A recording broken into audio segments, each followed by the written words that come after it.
यो मौसम चेन्ज हुने बेलामा है कस्तो गाह्रो हुने कि फेरि रुगा खोकी लाग्ने ज्वरो जस्तो हुने घाँटी दुखेर है।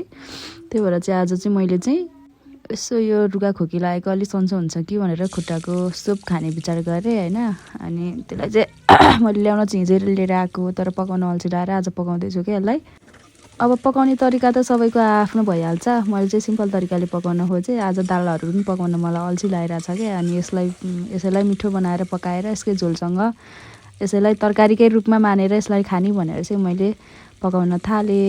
सिम्पली वेमा चाहिँ मैले तेलमा प्याज फुराएर अनि खुट्टालाई झर्रा पारेँ होइन। अनि लसुन अदुवाको पेस्ट नुन बेसार अनि त्यो टमाटर अनि यताउति गरेर चाहिँ मैले त्यसलाई एकछिन भुटेँ। अब अलिअलि भुट्नु पनि पऱ्यो नि त होइन। अनि फेरि जिरा धनियाँको धुलो हालेर त्यसलाई चाहिँ पराकपुरुक चलाउन थालेँ। मैले चाहिँ एकछिन यसरी लराकलुरुक पारेपछि चाहिँ अनि यो चाहिँ कस्तो राम्रो भइसकेको थियो कि मजाले पाकिसकेको थियो। अनि मजाले झोल हालिदिएँ। झोल चाहिँ मैले धेरै नै हालेर एकछिन यसो सिटी लगाएँ होइन। अनि खोल्दाखेरि त अनि सिटी लगाएर टक्क एकछिनमा यसो खोलेर हेर्दा त है झोल त सुकेर थोरै भएछ क्या। हेर्नु न। अनि मैले धनियाँ सनियाँ हालेर मजाले एकछिन यसो चलाइदिएँ। कस्तो र मजाले पाकिसकेको है। अनि मसँग चाहिँ सुपको साग पनि थियो के। पकाउन अल्छी लागेर यत्तिकै रहिरहेको थियो। अनि यसो केलाउरै मैले चाहिँ त्यसलाई अनि ओइरिएँ। अनि यसरी एकछिन यताउति गरेर चलाएर लरकलुरुक पारेर अनि त साग पनि रेडी भयो।